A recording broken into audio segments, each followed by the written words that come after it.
இன்று அவருடைய சத்தம். எழுதியவர் சகோதரர் சகரியா புனன் அவர்கள். நாள் ஜூன் 2. சுயபுத்தியை சாராது தேவனுக்கு கீழ்ப்படிய வேண்டும். ஒரு சீசனுடைய வாழ்க்கையில் ஞானஸ்நானமே கீழ்ப்படிதலின் முதல் படியாய் இருக்கிறது.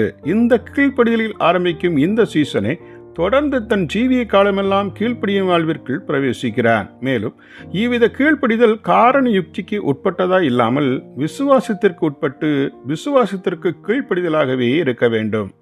இயேசு தன் காரண யுக்தியை சார்ந்திருப்பார் என்றால் தான் ஞானஸ்நானம் எடுக்கும் பொருட்டு யோவான் ஸ்நானகனிடம் ஒருபோதும் சென்றிருக்க மாட்டார். ஏனெனில் அவர் ஏன் ஞானஸ்நானம் எடுக்க தேவையில்லை என்பதற்கான வாதங்களை, குறிப்பாக அவர் ஒருபோதும் பாவம் செய்யாதிருந்ததை காரண யுக்தி ஒன்றன் பின் ஒன்றாய் இயேசுவுக்கு எடுத்து காட்டியிருக்க கூடும்.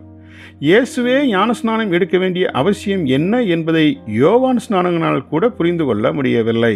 ஆனால் இயேசுவோ தன் காரண யுக்தியின் வாதங்களையெல்லாம் புறம்பி தள்ளிவிட்டு பரிசுத்தாவியின் சத்தத்திற்கு கீழ்ப்படிந்துவிட தீவிரம் கொண்டார். மத்தேயு 3:15 உன் சுய புத்தியின் மேல் சாயாமல் உன் முழு இருதயத்தோடும் கர்த்தரில் நம்பிக்கையாயிரு என நீதிமொழிகள் 3:5 எடுத்துரைக்கிறது.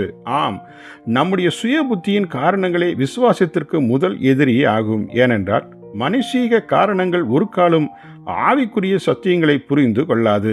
ஞானஸ்நானமா, அதெல்லாம் அற்பமான காரியம் என கிறிஸ்தவர்களில் ஒரு கூட்டத்தார் எண்ணுகிறார்கள். இதைப் போலவே நாகமானும் முதலில் எலியாவின் கட்டளையை அற்பமாக எண்ணினான். தன்னுடைய குஷ்டரோகம் சுகமாவதற்கு யோர்தான் நதியில் 7 தரம் மூழ்கும்படி கூறிய எலியாவின் கட்டளையை நாகமான் உதாசீனம் செய்ய முற்பட்டான். ஆனால் பின்பு அவன் அக்கட்டளைக்கு அப்படியே கீழ்ப்படிந்தவுடன் ஆச்சரியமான சுகம் பெற்றான். 2 ராஜாக்கள் 5:10-14 இதுபோன்ற சின்ன சின்ன காரியங்களில்தான் தேவன் நம்முடைய கீழ்ப்படிதலை சோதித்தருகிறார். ஜெபிப்போமா. அன்பின் தகப்பனே, உம் வார்த்தைகளுக்கு கீழ்ப்படிந்திட தடையாய் வரும் எங்கள் சுய புத்தியை மறுத்து வாழ கிருபை செய்திரளும். இயேசுவின் நாமத்தில் பிதாவே, ஆமேன்.